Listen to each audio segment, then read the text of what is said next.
Hey Clashers, let's dive into a little bit of clan capital action, because first off, we are completely maxed out. No currently ongoing upgrades, no more upgrades to do. Overall, we are fully maxed out in the clan capital, which is quite nice, and that's the reason as well why a lot of people right now in my clan are trying around creative stuff in the offense, and that's something we're going to check out in today's video, because I just not only like creative attacks in the home village, but as well in the clan capital. In addition to that, at the end of the video, we're going to talk a bit about the weekly deal changes. But for now, let's dive into the first attack with attacking the most common, most annoying district, and that is Dragon Cliffs. So I will show you a new approach on how we can take down this specific district quite easily and quite consistent. So what you're doing first is take down a couple of those Dragon Cliff guard posts.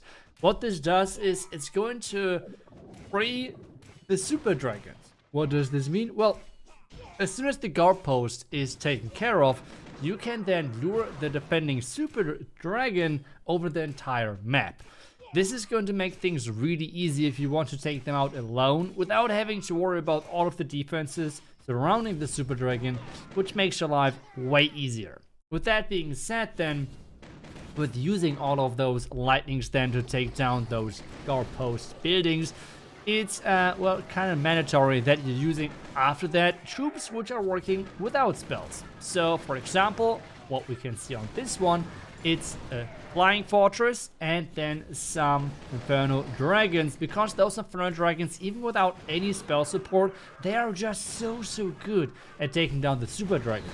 The overall approach, the overall idea behind the first attack is to take down as many defending super dragons as possible. That is your overall goal. If everything goes perfect, you're going to take down all of the super dragons. If things are going a little bit wrong, you might have one or maybe two super dragons surviving, which you can then take down the next attack. But for this one, he has the perfect split, really good job, and with the last Inferno Dragon going down, the last defending Super Dragon is going down as well. Because the Dragon Cliffs, without the defending Super Dragons, it's just super weak. What you can do after is just, again, abuse the strongest troops in the game, which are, for example, the Hawk Gliders. They are just insanely strong. You can combine them with the heal spell, for example. You can combine them with the graveyard spell. But I feel like if you plan to only do like one attack and not like multiple attacks after each other, I feel like the heal spell always is giving more value to the attack compared to the graveyard spell, where I feel like the graveyard spell is having really good value if you're going to use it in two attacks. Like if you're going to use it your attack and then like in the next follow-up attack as well. But the goal with this attack is to get already the 3-star after the second attack, and this means the graveyard spell could not be as useful in my opinion as a lot of those heal spell options. For this one, the heal spells just cover as much splash damage as possible, or if you see your Hog Riders are dropping really low, then you should just heal them back up, and it's going to be an easy all the way 3-star with only 2 attacks on this one. That's exactly what we can see in this attack right now. It's only a couple of seconds left and this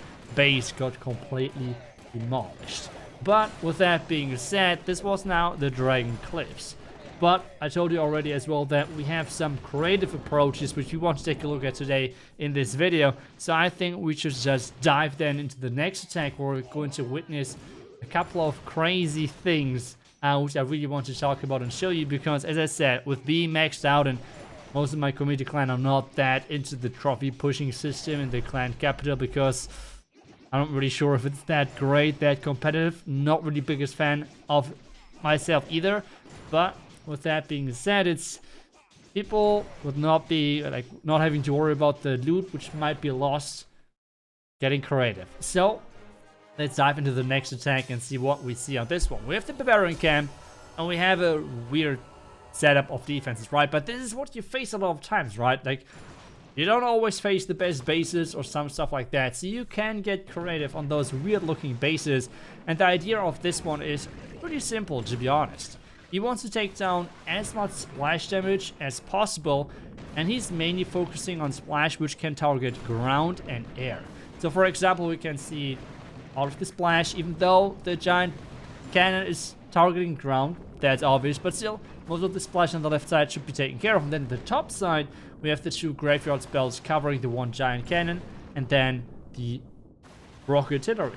With that being said, most of those defenses should be hopefully taken care with, and that's exactly the goal right now. The golem is slow, but it is strong, okay? Or it can be strong, it can be decent, okay? Let's not push it over the top. The golem is not the strongest troop in the clan capital, unfortunately. It looks cool, it's super simple to use, and I guess otherwise it would be kind of boring if that would be one of the strongest troops, because it is not the most entertaining to watch, because it's just so slow. It just hammers away on those defenses, but as soon as you're getting close to a lot of point defenses, even a mountain golem versus non-max defense is going down quite quick. Just as you can see right now, double cannon both locking onto the golem, and take a look at how quick he's dropping. That is insane. That is insane. This is a maxed out mountain golem versus 2 non-max double cannons, and he's just melting like nothing. That's crazy. But with the death of the golem, this means now the skeletons at the top side with the graveyards getting spawned, and it's a lot of skeletons at the same time, which means they can take down now the key defenses, which is not that giant cannon, but instead the rocket artillery, and that is going down really nicely. With that being said, now we have taken care of most of the stuff at the top side. Now let's concentrate on the bottom side, because there is still 2 air bombs. The one at straight 6 o'clock, and then the one right next to it inside that small compartment. Those 2 air bombs are supposed to going down, because as you might expect from the thumbnail, the next follow-up attack is going to be with air, and you want to take down then all of those air targeting defenses which can deal splash. You don't care, in this specific case, we don't care about air defenses, spear throwers and all this stuff. The most important thing are air bombs and everything which can target air and is doing splash damage.